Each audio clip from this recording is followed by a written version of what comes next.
कौन बनेगा नेता। नगर निगम के चुनाव पास आने वाले थे। पूरे कानपुर शहर में टिकट को लेकर मारामारी शुरू थी, लेकिन सबसे ज्यादा चर्चा में वार्ड नंबर 40 की सीट थी। वो इसलिए क्योंकि इस बार वहां की सीट महिला के लिए आरक्षित थी। अब सवाल ये था कि चुनाव लड़ेगा कौन।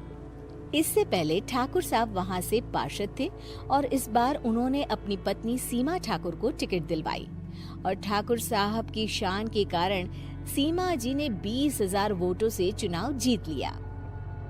अरे बधाई हो सीमा भाभी, अब तो आप वार्ड की पार्षद बन गई हैं। अब तो हमारे काम आप ही करवाएंगी। अरे ये तो सिर्फ नाम की पार्षद बनी है, वो तो महिला सीट आ गई, वरना पार्षद तो मुझे ही बनना था। अब भले ही चेहरा इसका होगा, लेकिन पावर तो मेरी ही होगी।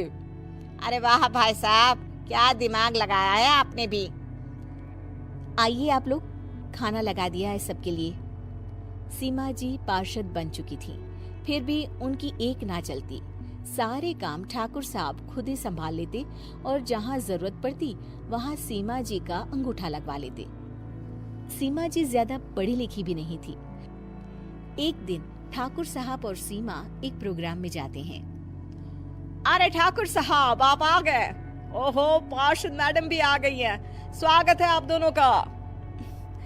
लगता है हमारे पार्षद फंड का सही इस्तेमाल हो रहा है। चलिए अब उद्घाटन करते हैं। ये लीजिए ठाकुर साहब कैची, आप ही सबसे पहले प्रवेश कीजिए।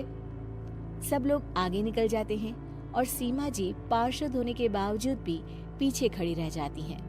वो देखती हैं कि वेलकम बोर्ड पर उनका नाम है, लेकिन महिला होने के कारण कोई उनका सम्मान नहीं कर रहा।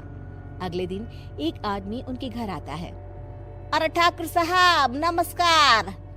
कल ना हम नोटिस किए कि हमारा घर तो अवैध है और नगर निगम वाले उसे तोड़ने आ रहे हैं। अरे कुछ कीजिए ना ठाकुर साहब। देखो भाई, मैं तो ज्यादा कुछ कर नहीं सकता, पर अगर तुम सबकी जेब गर्म कर दो तो कुछ हो सकता है। कुल मिलाकर 4 लाख लगेंगे। अरे 4 लाख ठाकुर साहब? अरे भाई, मैं अपने लिए नहीं मांग रहा हूँ। दरोगा है, इंजीनियर बाबू है, बड़े साहब है, सबको देना पड़ता है ना थोड़ा थोड़ा। बोलो है मंजूर? तभी वहाँ अचानक सीमा जी आ जाती हैं। अरे ये आप क्या कर रहे हैं? पहले इन्हीं लोगों से तो आपने वोट मांगे, अब इनसे ही पैसे ले रहे हो। अरे चुप रहो तुम, तुम्हारा काम है सिर्फ अंगूठा लगाना, तुम वही किया करो। मुझे दूसरे काम तुम मत सिखाओ, समझी? और तुम ना जाओ, अब पैसे लेकर आओ, वरना जेसीबी किसी भी वक्त आती होगी। सब कुछ ऐसे ही चलते रहता है। एक दिन सीमा जी और ठाकुर साहब को एक लोकल मीटिंग में बुलाया जाता है। वहाँ पर कई और अधिकारी लोग भी मौजूद रहते हैं।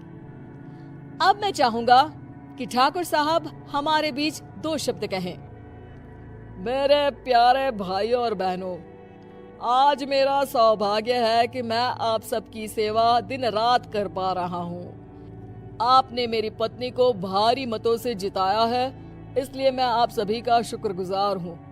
मैं आप सबसे वादा करता हूँ कि हमेशा की तरह हमारे वार्ड में किसी को कोई तकलीफ नहीं आने दूंगा। सभी लोग तालियां बजाने लगते हैं। अब मैं माननीय पार्षद मैडम को स्टेज पे बुलाना चाहूंगा। अपने नाम को बुलाया सुनकर चौंक जाती है। उन्हें बिल्कुल उम्मीद नहीं थी कि इतनी बड़ी जगह उन्हें मंच पर बुलाया जाएगा। जैसे तैसे वो मंच पर चढ़ती हैं।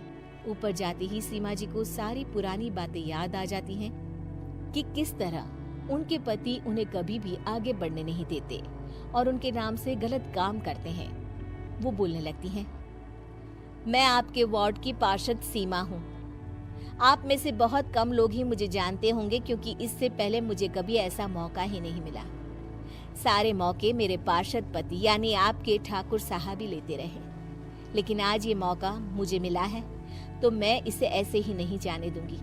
मैं आपको ये बताना चाहती हूँ कि आपके ठाकुर साहब मेरे नाम की आड़ में गैर कानूनी काम करते हैं, जिस पर अंगूठों के निशान मेरे होते थे।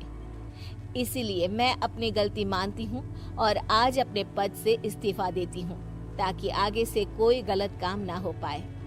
अब फैसला आप सबके हाथ में है कि आप हमें क्या सजा देना चाहते हैं। सीमा जी की बातें सुनकर ठाकुर साहब के चेहरे का रंग उड़ जाता है और वो शर्म से मुंह नीचा करके वहां से चले जाते हैं और पद से इस्तीफा देकर ही सही सीमा जी अपने आप में आत्मविश्वास महसूस करती हैं।